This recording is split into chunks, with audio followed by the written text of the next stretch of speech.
रोशनी से जगमगाते घर में आज फिर तूफान आने वाला था। घर में बाहर से तो हर चीज शांति का एहसास दे रही थी, लेकिन भीतर का माहौल मानो आग में झुलस रहा था। वेद और सारू का रिश्ता, जो अब तक तमाम मुश्किलों के बावजूद अटूट था, आज तारा के एक फैसले से बिखरने वाला था। सुबह की पहली किरण के साथ ही तारा के चेहरे पर एक ठंडी सख्ती थी।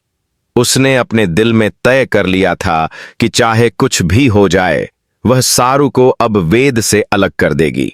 उसे लगता था कि सारू की वजह से वेद का करियर, परिवार और इज्जत सब कुछ खतरे में है। उसने मन ही मन कहा, अब बहुत हो गया, अब इस लड़की का असर वेद की जिंदगी से मिटाना ही होगा।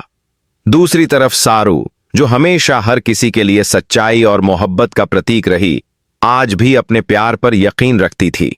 उसे लगता था कि तारा कभी उसके और वेद के बीच दीवार नहीं बनेगी, लेकिन उसे क्या पता था कि तारा पहले से ही एक ऐसी चाल चल चुकी थी जिससे वेद और सारू का रिश्ता टूट जाएगा। घर में सब सामान्य लग रहा था। दिवाली की तैयारियां चल रही थीं, हर ओर खुशियों का माहौल था, लेकिन इन खुशियों के पीछे एक ऐसी साजिश थी जो किसी की जिंदगी तबाह करने वाली थी। तारा ने अपनी पुरानी साथी कमिनी से संपर्क किया, जिसने पहले भी सारू के खिलाफ षड्यंत्र रचे थे।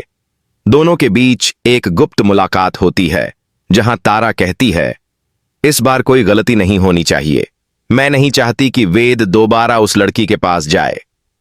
कमिनी मुस्कुराती हुई बोली, आप चिंता मत कीजिए तारा जी, अब की बार खेल ऐसा होगा कि सारू खुद ही इस घर से चली जाएगी।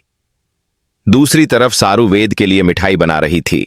उसकी आंखों में मोहब्बत और चेहरे पर मुस्कान थी। उसे जरा भी अंदाजा नहीं था कि जिस घर को उसने अपनी दुनिया समझ लिया है, वही घर अब उसकी सबसे बड़ी सजा बनने वाला है। शाम तक माहौल बदल गया। जब वेद घर लौटा तो तारा ने उसके सामने कुछ ऐसे सबूत रख दिए जिनसे वेद का दिल हिल गया।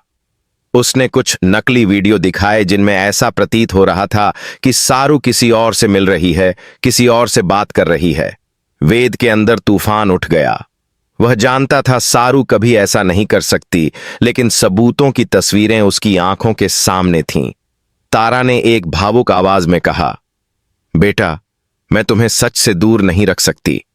मैं नहीं चाहती कि तुम किसी ऐसी लड़की के साथ रहो जिसने तुम्हें सिर्फ धोखा दिया है। वेद के दिल में उलझन थी, और उस उलझन का फायदा उठाकर तारा ने आखिरी वार किया।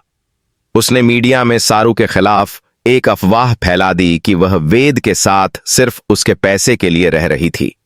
जब यह खबर सारू के कानों तक पहुंची, उसका दिल जैसे टूट गया। उसने रात भर वेद का इंतजार किया, लेकिन वेद नहीं आया। अगले दिन जब वेद आया तो उसके चेहरे पर ठंडापन था। उसने कहा, सारू, अगर तुम्हें लगता है कि मैं अब भी तुम पर यकीन करता हूं, तो गलत हो। सारू की आंखों से आंसू झरने लगे। वेद, तुम मेरे बारे में ऐसा कैसे सोच सकते हो? मैं वो लड़की हूं जिसने तुम्हारे लिए सब कुछ छोड़ा है। लेकिन वेद के शब्द अब बर्फ जैसे ठंडे थे। सारू, मैं तारा मां की बात झूठी नहीं मान सकता। वो हमेशा मेरे लिए सही रही हैं।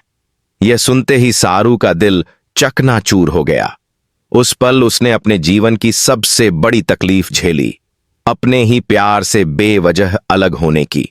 उसी रात जब सब सो चुके थे, तारा ने अपने कमरे में जाकर संतुष्टि की सांस ली। उसे लगा उसने जीत हासिल कर ली है, लेकिन उसे यह नहीं पता था कि भाग्य ने अभी कहानी का सबसे बड़ा मोड़ लिखा नहीं था। अगले दिन शहर में एक वीडियो वायरल हुआ जिसमें असली सच्चाई सामने आने लगी। कोई रहस्यमयी व्यक्ति यह वीडियो अपलोड करता है जिसमें तारा और कमिनी की बातचीत रिकॉर्ड थी, जिसमें तारा साफ साफ कहती सुनी जा सकती थी, वेद को किसी भी हालत में सारू से दूर कर दो, चाहे झूठ बोलना पड़े, सबूत गढ़ने पड़े। जब यह वीडियो वेद के सामने आया, उसकी आंखें खुल गईं। वह दौड़ता हुआ सारू के पास पहुंचा, लेकिन बहुत देर हो चुकी थी। सारू घर छोड़ चुकी थी। तारा जब यह देखती है तो उसके चेहरे का रंग उड़ जाता है। उसे एहसास होता है कि अब सब कुछ हाथ से निकल गया है।